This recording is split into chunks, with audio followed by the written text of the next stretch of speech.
aparecido muito nos nossos debates aqui, esse enfrentamento pré e pós-tribulacionismo, ainda que existam outras correntes teológicas sobre essa questão da grande tribulação, de fato, no nosso pensamento teológico nacional aqui, o pré e o pós estão em destaque e estão bem avante, assim. Os outros estão, mas né, assim, pouca gente defendendo e advogando. Então, por isso que aparece bastante aqui no Vejam Só e a gente quer, obviamente, a sua contribuição. Tenho certeza que vocês vão participar. Então, vai lá, acesse o nosso perfil no Instagram, @programa Vejam Só, e localize as nossas enquetes. A pergunta que nós colocamos lá é a seguinte: qual a identidade, né, ou a identidade dos santos na grande tribulação? Aí tem 3 opções para você. Primeiro, cristãos fiéis que resistirão à tribulação. Segunda opção, um grupo específico escolhido por Deus para testemunhar durante esse período. Ou, a última opção, a identidade é incerta e fica sujeito às diferentes interpretações. Não dá para cravar quem são esses santos. Então vai lá, escolha uma das opções, vote. Na postagem seguinte você consegue justificar a sua escolha e vai ajudar, obviamente, na construção aqui do Vejam Só. Estou esperando a sua participação também, tá bom? Meus irmãos, como eu adiantei, então a partir de agora nós vamos marcar um tempo, tá bom? Ele não é rígido, obviamente que se estiver na construção do raciocínio a gente pode deixar passar um pouquinho, aí o outro também pode passar um pouquinho do tempo, só para a gente ter um controle, para que todo mundo participe, fale e no final do bloco aqui fica uma divisão mais justa do tempo, tá certo? Então, pastor Ronaldo, 4 minutos por irmão.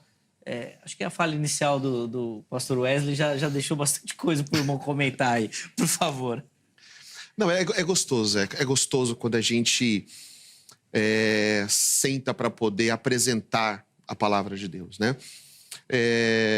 Dentro dessa visão pré-tribulacionista que eu defendo, nós vamos ver que, primeiro, nós temos que entender essa questão do que é essa grande tribulação, né?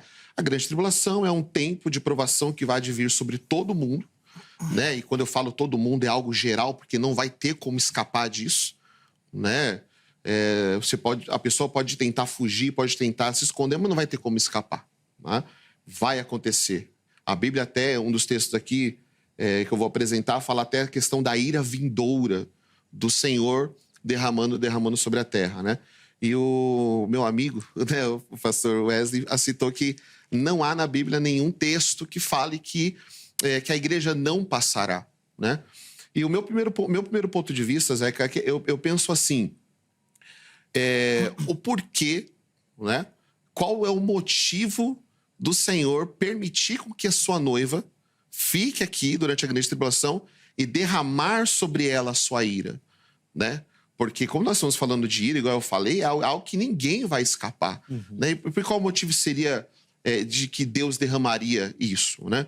E o interessante é que aqui no livro de 1 Tessalonicenses, no capítulo de número 1, versículo de número 10, o próprio apóstolo Paulo, ele vai nos dizer assim, né? 1 Tessalonicenses 1:10. E para aguardardes do céu o seu Filho, a quem ele ressuscitou dentre os mortos, Jesus, que nos livra da ira vindoura. Né? O texto de 1 Tessalonicenses é um texto, né? Paulo escreve essa carta para alertar a igreja de Tessalônica acerca do medo que eles tinham sobre a vinda do Senhor. Então Paulo está dizendo muito bem claro aqui, olha, é para você aguardar, porque ele vai voltar. E ele volta para te livrar da ira vindoura que há de vir sobre todo mundo, né? E tem pelo menos mais uns 2 textos aqui que fala também dessa cerca de que o Senhor livrará a sua igreja dessa ira. Até para aproveitar só mais um pouquinho do tempo, pastor, então o irmão daqueles que defende uma ira que vai atingir ainda todo mundo e irá se cumprir no futuro. Então, é algo que a gente viveu. Olha, Zeca, assim, vai acontecer. Eu olhando o mundo hoje como um todo, uma globalização como um todo, eu creio que hoje nós estamos passando por aquilo que a Bíblia fala de princípio de dores. Okay. Nós estamos começando A Bíblia é muito bem clara quando fala da mulher grávida e começa a ter as primeiras contrações, os primeiros enjoos. Eu acredito que hoje é isso que a igreja esteja passando, esse princípio de dores. E a coisa vai apertar, né? A igreja, hoje, nós vemos a igreja sendo muito perseguida, pastor Wesley, também, né? Não só, você pode ser pré, você pode ser pós, sabe? Ao início de uma perseguição. E a coisa vai apertar até o ponto da igreja poder ser retirada da terra. Sim. Aí o algo mais grave cairá sobre a face da terra. Boa. Bom, Wesley, vou devolver a palavra ao irmão aí. O pastor Ronaldo já citou um texto, apontou inclusive as considerações que ele faz sobre a utilização, né, ali do termo, né, ira, obviamente para fundamentar a ideia que ele defende de que a igreja então não estará aqui nesse período. 4 minutos, por favor. Eu não discordo do que o pastor Ronaldo citou, tá tranquilo. O texto é claro, ele nos livrará da ira. Mas quem defende que a ira cairá sobre a igreja? Apocalipse 16 deixa claro que a ira de Deus cairá sobre o governo do anticristo e dos seus seguidores.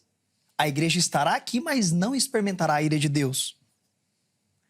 Não tem problema nenhum com esse texto que ele citou, até porque a grande tribulação, a igreja será perseguida pelo anticristo.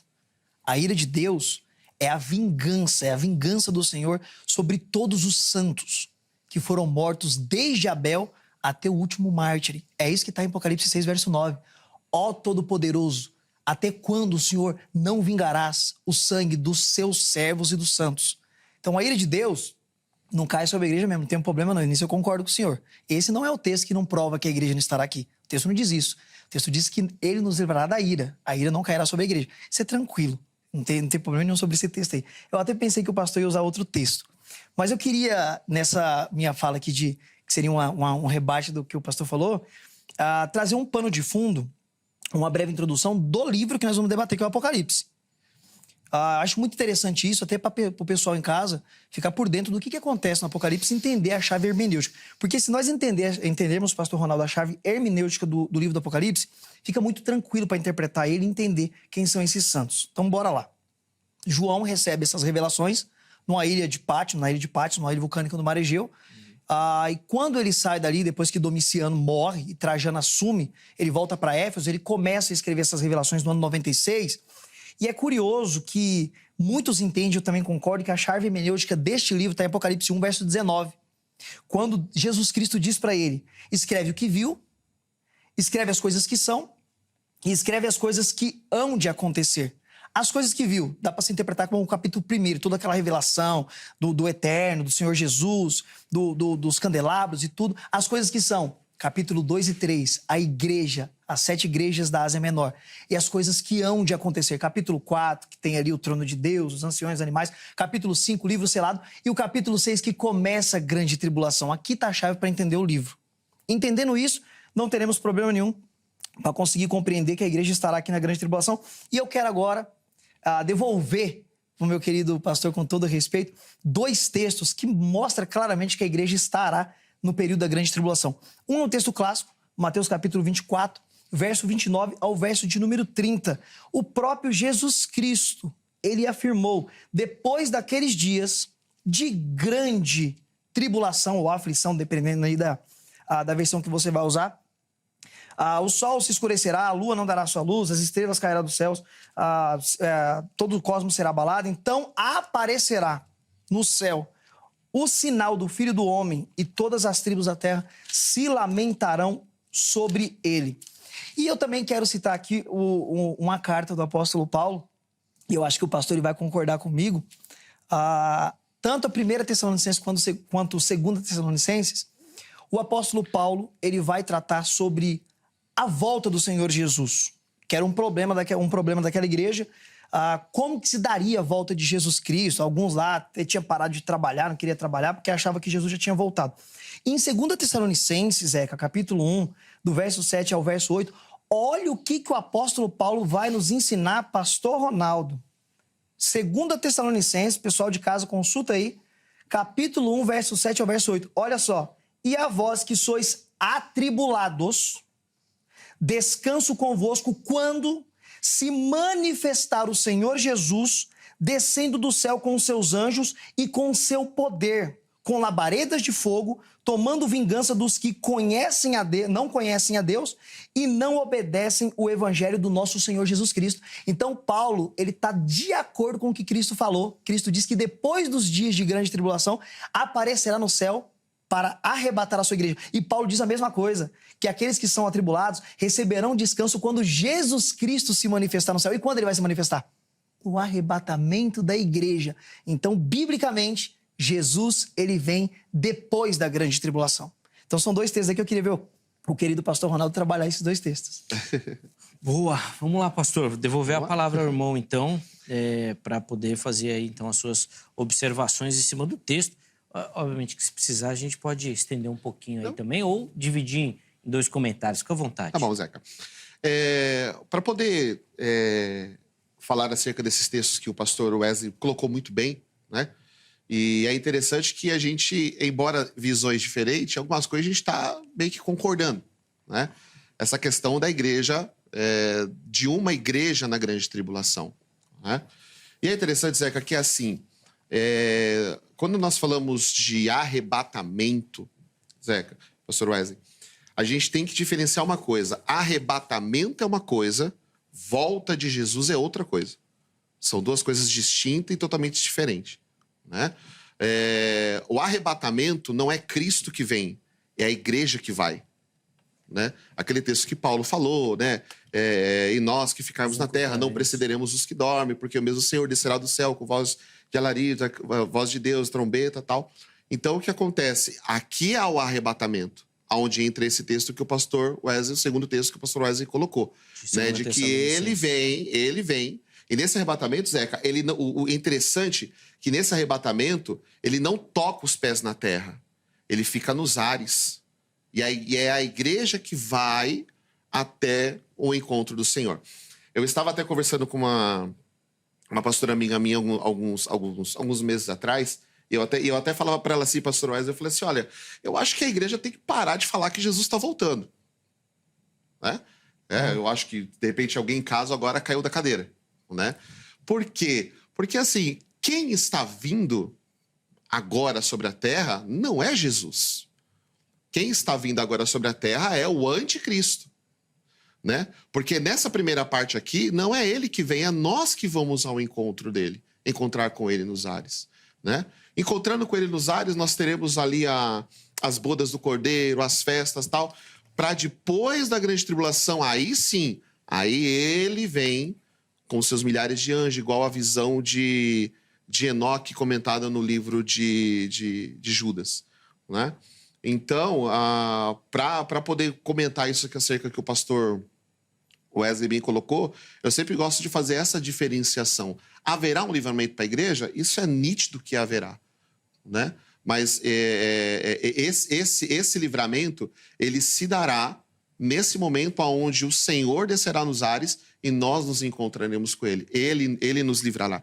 Eu não sei se eu ainda tenho um tempinho. Vontade, claro. Zé, pastor Wesley, tem até um texto de 1 Tessalonicenses 5:9. 1 Tessalonicenses 5:9, que Paulo ele vai... Deixa eu só pegar aqui, fica mais fácil. Que Paulo vai deixar isso bem claro, né? Que Paulo ele vai dizer assim, 1 Tessalonicenses 5:9. Aqui Paulo está falando da igreja. E ele vai falar assim, porque Deus não nos destinou para a ira. Exatamente. Né? Mas para alcançarmos a salvação pelo nosso Senhor e Salvador. Essa salvação vai se dar quando? Né? Se a igreja que hoje nós já sofremos tanto aqui, ainda vamos ter que passar todo o sofrimento da grande tribulação para depois alcançarmos a salvação, né? E quando eu falo, quando eu vejo, Zeca e pastor Wesley, essa questão da igreja passar pela grande tribulação, que muitos que o pós fala acerca disso, o meu coração se enche de temor. Por quê? Porque pensa assim, Zeca, é óbvio, é uma visão assim meio, às vezes assim, absurda, mas pensa assim comigo, você que está em casa. Você, Deus, assentado no seu alto sublime trono, envia o seu filho para a terra para fazer ele sofrer tudo que ele sofreu, para resgatar e salvar. Aí esse povo que você resgatou e salvou, joga eles dentro de uma grande tribulação para você arriscar perder aquilo que você ganhou. Né? É você